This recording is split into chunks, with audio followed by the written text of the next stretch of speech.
Hello and welcome to Nithrania YouTube channel. You're watching another episode of the Game in a Nutshell series designed for explaining the board game rules. My name is Branislav Berec and in this video we're going to learn how to play Brazil Imperial. You may notice that I have the Czech version of the game here. However, even though there is some text on the cards, it's absolutely not necessary to learn the rules of the game, so let's get started. To set the game up, first, based on the number of players in the game, choose one of the map scenarios and assemble the map in the middle of the table. The large map tiles are marked with letters A, B, C, D and W, X, Y, Z, which are obviously printed also on the map tiles themselves. When selecting these small tiles, you can choose them randomly. Then take these four capital tiles. Choose as many as there are players in the game, or as there are capital cities on the map, but make sure one of them is this one with the first player mark. Then place the selected capital tiles randomly face down on the capital cities, and also randomly place an exploration tiles face down on all cloud-covered hexes with this question mark symbol. You can place the remaining tiles back to the box. Place this common board near the map. Shuffle these city tiles and place them face up in a 2 equal stacks. Shuffle the combat cards and gold cards and place them in the designated spaces. Sort these painting cards, shuffle each deck separately, and then from each stack reveal the first 2 cards face up. Finally, separate these building tiles by their type and create the general supply of these tiles. Then each player chooses a color and takes the player board of that color. Associated monarch board or boards if there are more than one available for that color. 5 military units, 6 products, 6 palaces and 2 mansions, and they're all placed on the player board on indicated spaces. Then 1 action token for each era and 2 random mission cards for each era. Look at those cards, keep 1 for each era and return the other to the bottom of the corresponding deck. Then look at your monarchs. Choose either side of that monarch and then place it to the left of your player board. The chosen side will remain the same for the rest of the game. Then reveal the capital tiles face up, randomly choose the first player, and that player will choose the starting capital first. Then all other players in a clockwise direction will do the same. When you choose the capital city, take your palace level 1, place it on the chosen capital city tile. And note, the first player to choose a capital city doesn't necessarily have to choose the capital with the first player marker. Then take the bonus from that capital city tile and remove the tile from the game. When you take the resources, place them in your personal supply, which is this area on your player board. Only the player who chooses this capital city tile will have to keep that tile next to their player board. It will play the role at the end of the game. And don't forget to take the resource from the tile as well. That player will become the first player for the game. The game is played over 3 eras, in which players take turns, starting with the first player at the beginning of the game and then continuing in a clockwise direction. Player's turn has 2 phases: action phase and the movement phase. In the action phase, you will move this arch to indicate the action you take from your player board. And in the movement phase, if you would have any military units on the map, you can make 1 free move and 1 additional move if provided by the selected action. In addition to that, your monarch gives you some special abilities, which are permanent abilities for the entire game. And players continue taking turns until 1 player completes the mission card objectives from the first era, in which case players pause the game and all players proceed to the second era. Then later in the game you will proceed from era 2 to era 3 in the similar way, and once any player completes the objective for the era 3, as indicated with this symbol, the end game will be triggered. Over the course of the game you will score victory points which are tallied at the end of the game, and you will score them in many different ways for military units, for products, for your palaces, paintings, gold cards, fulfilled objectives, certain exploration tiles, and cities that are built on the map which are under your control. Then the player with the most victory points is the winner. In the action phase, you will take one of the 7 actions shown on your player board, and on the first turn in each era, take the corresponding token and you can place it in any action space and take that action. On your subsequent turns, you have to move that token to any other action space, which means you may never take the same action twice in a row. Now I'm going to explain all the actions in the game, and for the sake of explanation, let me set the action token aside. And the first action, the deploy action, allows you to deploy one of the military units onto the map, either on your capital city or on your city. To deploy a unit, you will have to pay the cost for that unit. Here it's 1 gold, and you can take that gold either from your personal supply or from any of your buildings on the map. After paying that cost, you can take the unit and place it either on your capital city or on one of your cities in the game. Your city is marked with this mansion. Then after deploying the unit, which is this symbol, the next symbol indicates that you can take 1 combat card. So take the combat card from the common board and put the card into your hand. There is a limit of 3 combat cards in your hand. If you would have more than 3, you have to discard down to 3. By the way, keep all the cards hidden from other players. Your units may be defeated or destroyed over the course of the game. In that case, you never return them back to their original position on your player board. They are returned back to your personal supply. And when you take the deploy action, you can deploy this unit for free without paying the cost. And finally, if you take the deploy action but you don't want to deploy any units, you can simply draw a combat card.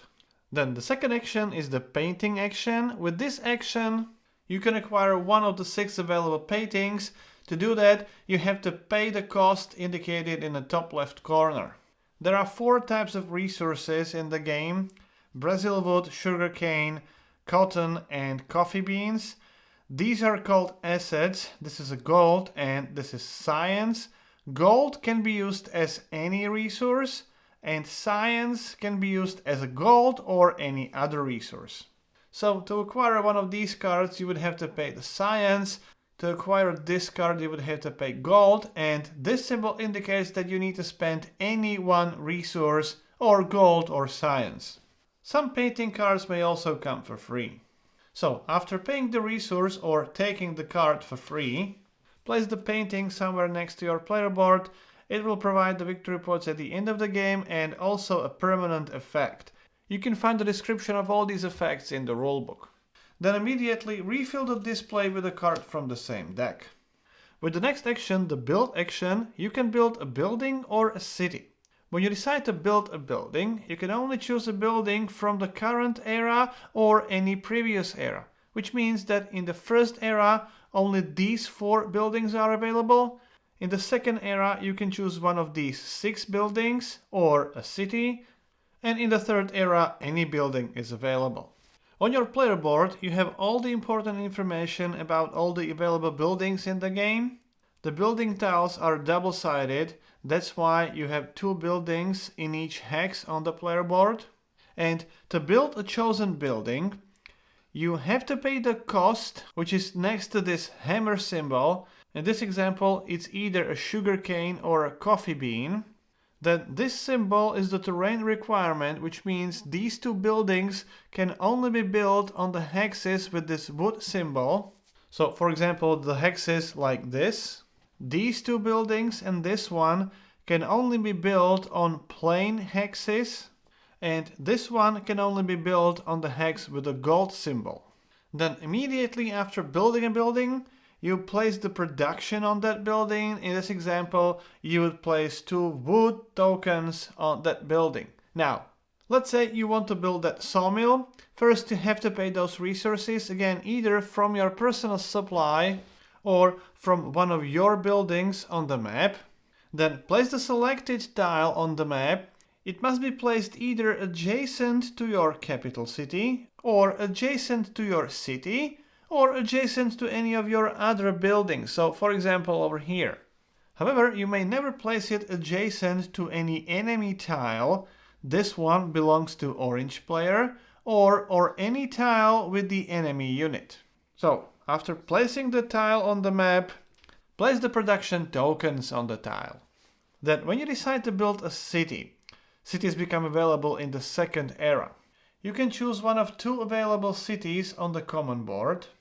You have to pay the cost, which is shown next to the hammer symbol. Here it's 3 gold. And as this symbol indicates, you can only place it on the space where your monarch is located. It must be your monarch military unit. So you have to have that military unit on the map. And when you build a city, it doesn't have to be adjacent to any other of your buildings or cities or capital city. But again, you may never build a city adjacent to any enemy tile or on a hex with enemy unit. Then, to mark that the city is yours, take your mansion and place it on the city. Very, very rarely you will build more than 2 cities in the game. If you do, find something suitable as a substitution for the mansion. The next action is the renovate action. As this symbol indicates, to perform the action you have to spend 1 resource, any 1 resource, and then you can choose any of your buildings which doesn't have any resources or assets on it. And then you have 2 options, either replenish that building based on the production there, or you can flip it to the other side, and in that case you can ignore the terrain requirements and replenish the production on that side of the building. You may not renovate a building which has any resources or assets on it, even though it's a partial resources from the full production. Then the next action is the manufacture action, which allows you to manufacture one of these 6 products after paying the cost shown under that product. So let's say with these 2 coffee beans, we can manufacture coffee, and then the token can be placed on the action spaces on the similar shaped spots on those action spaces. You can choose any of those available spots, and as of now, anytime you take the corresponding action, you also take the bonus associated with that action. Let me quickly go through all those bonuses. Here, you can take another deploy action and take another combat card. Here, when you take the painting, which costs just 1 resource, you take it for free. And here, if the painting costs 1 gold, you take it for any 1 resource. This bonus allows you to use any resources when you build buildings. Then the next bonus gives you this renovate action for free. And the next one, when you manufacture products, you can pay 1 fewer resource. Finally, when you take the harbor action with the bonus, you can also take the gold card. And actually, the harbor action is the next action I'm going to talk about. When you take this action, you simply take 1 of the resources. Place the resource in your personal supply, which has a limit of 5 resources. You don't even have to remember that. You have 5 actions here, 5 military units, so 5 resources as the limit in your personal supply. Defeated military units don't count into that personal supply limit. When you take the gold card, take the top card from the common board, and if there are no more gold cards or also combat cards available, reshuffle the discard pile and create a new draw pile. Similar to combat cards, place the gold card into your hand. You have the limit of 3 gold cards at any time in your hand. Each gold card can always be used at any time on your turn as 1 gold resource. If you use it that way, the gold card is discarded. When the gold card says that it's an extra action, you can take that action anytime on your turn, even the moment you take the gold card. And again, when you do, discard the card. And when the gold card gives you some victory points after you fulfill the conditions, keep the card face up next to your player board. You will score those victory points at the end of the game. And finally, the last action is the trade action. You can choose any of those transactions and you can repeat them as many times as you want, even any combination of those actions. But keep in mind the limit of 5 resources or assets in your personal supply. When you take the resources for these trade transactions, you can take them from your personal supply or from any of your buildings. but you may never move the resources between your buildings and your personal supply. After you finish your action, you can perform one free movement with any of your military units to any adjacent space on the map, even the water space. This movement is optional. Then, if your selected action provides any additional movement, you can perform that movement as well. Again, it's optional. You can perform it before or after the free movement, and you can perform that movement with the same military unit or a different one.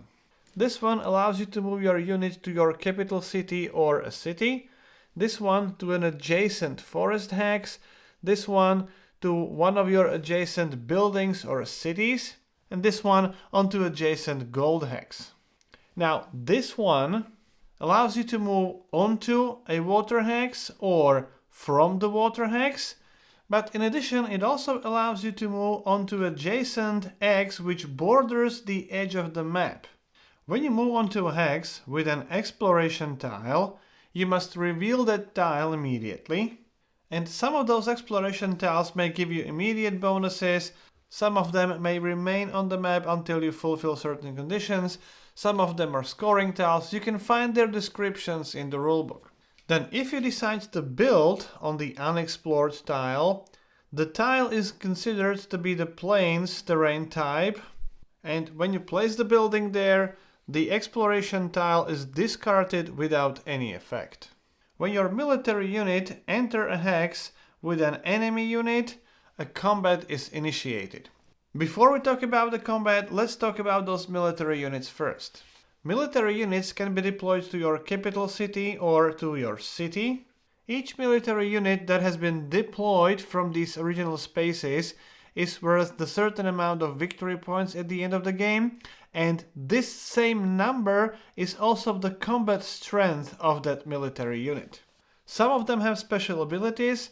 The monarch with this house symbol allows you to build a city on the space where the monarch is located. Military units with this double arrow symbol with a white and black arrow can bring other units along when moving, so for example like this. And military units with this white attack symbol, this ranged attack symbol, can perform the ranged attack on the adjacent hex instead of the free movement. The same also applies to these cannons, for example. So, when you initiate the combat, you have to calculate the combat strength of both players. The combat strength is the sum of the combat strength of the units and the buildings. In this example, the purple player has the horse here and the courser. The combat strength is 2 plus 3, that's 5. Orange player has a cannon here with the combat strength 5. And the combat strength of the building is again the same as the victory points shown here, so the combat strength of the building is 2. The combat strength can be modified by various combat cards, or if you take this action, if you are the defender, your combat strength would be increased by 2. If you are the attacking player, your combat strength is increased by 1. If you initiate the ranged attack, you also calculate the combat strength of the building you are on. So here the horse has the combat strength 3 plus the city combat strength 5. So when the combat is initiated, the procedure is as follows. The attacking player, in this case the purple player, may choose the painting cards, which grants some bonuses for the combat, and they may also choose the effects from the arches. Then they choose up to 3 combat cards from their hand and place these combat cards face down in front of them. Then the defending player does the same, chooses the painting cards, arch bonuses, and place up to 3 combat cards from their hand face down. Then reveal the combat cards, attacker applies the effects first, then the defending player, and then calculate the final combat strength, and the player with the higher combat strength wins the combat. In case of a tie, the defender wins the combat. Then discard all the combat cards. Then the losing player takes all their military units and moves them back to their personal supply. If the purple player would be the losing player here, they can place those combat units, for example here. Don't place them back on their original spaces. Remember, you can redeploy them back on the map with the deploy action for free. However, if the purple player would be the winning player, the orange player removes the military units, and if you win a combat on an enemy city or a building, you seize that building or a city, and you take control of that building or a city as long as you have at least one military unit there. If there are any resources or assets on that building, you can use those for your payments. However, you may never renovate that building, and you also count that building or a city towards your missions. Since it's still part of an enemy empire, you may not build adjacent to this space. And if you remove all military units from that building or a city, the original owner regains control of that building. Then if the owner of that building attacks that building, or if any other player attacks that building, no player gets the combat strength of that building. And one last note, if you use ranged attack to attack the building and you win the combat, you don't seize the building because you're not physically there. When any player completes the objective for the current era, those are the objectives on the current era mission card, they may reveal that mission card anytime on their turn, and now all players move on to the next era. You may keep the mission card next to your player board. You will score the victory points at the end of the game, and every time you fulfill a mission, you may place a new palace on the map. You can choose any of those palaces as long as you meet the placement requirements. In this example, this palace level 5 can be built on any of your farms. So you can take the palace and build it on that farm. These buildings can be still replenished, but they can never be flipped to the other side. Placing the palace also reveals a specific bonus. Some of those bonuses are immediate bonuses, some of them add victory points at the end of the game. Just to clarify, the palace can only be built by the player who completed the mission. Now, all players move to the next era. First of all, they take the action token and flip it to the other side and place it under any action space on their player board. And from now on, anytime you take the corresponding action, you also take the bonus from that tile. In this case, you can take a look at one of the exploration tile which is still face down on the game board, and with the second one, you take one combat card anytime you take the corresponding action. Then, after moving to the new era, all players take the new action token, and for their first turn in the new era, they can choose any of the available actions. During their subsequent turns, as usual, they have to choose any other available action. In case the new era was triggered by another player and you still have your mission card not fulfilled yet, when you fulfill the conditions on that mission card, you can reveal that mission card anytime on your turn. You will get the victory points at the end of the game, and you will be able to place one of the palaces on the map. However, that will not trigger the move to another era, obviously. The Era 3 mission cards are somewhat different to Era 1 and Era 2 mission cards. The first player must fulfill all the objectives on that card, and that triggers the end of the game. All other players may reveal the card even if they fulfill the objectives just partially. They don't have to fulfill all of them. In that case, they would only score victory points for those fulfilled objectives. So if any player fulfills all the objectives on their Era 3 mission card, the end of the game is triggered. Now, the first player token plays its role, because after the end game was triggered, you only finish the current round, which means all players will have the same number of turns in the game, and then the game ends. To calculate the victory points, you can use the score pad. You will score victory points for all your military units deployed over the course of the game, all your manufactured products, all your paintings.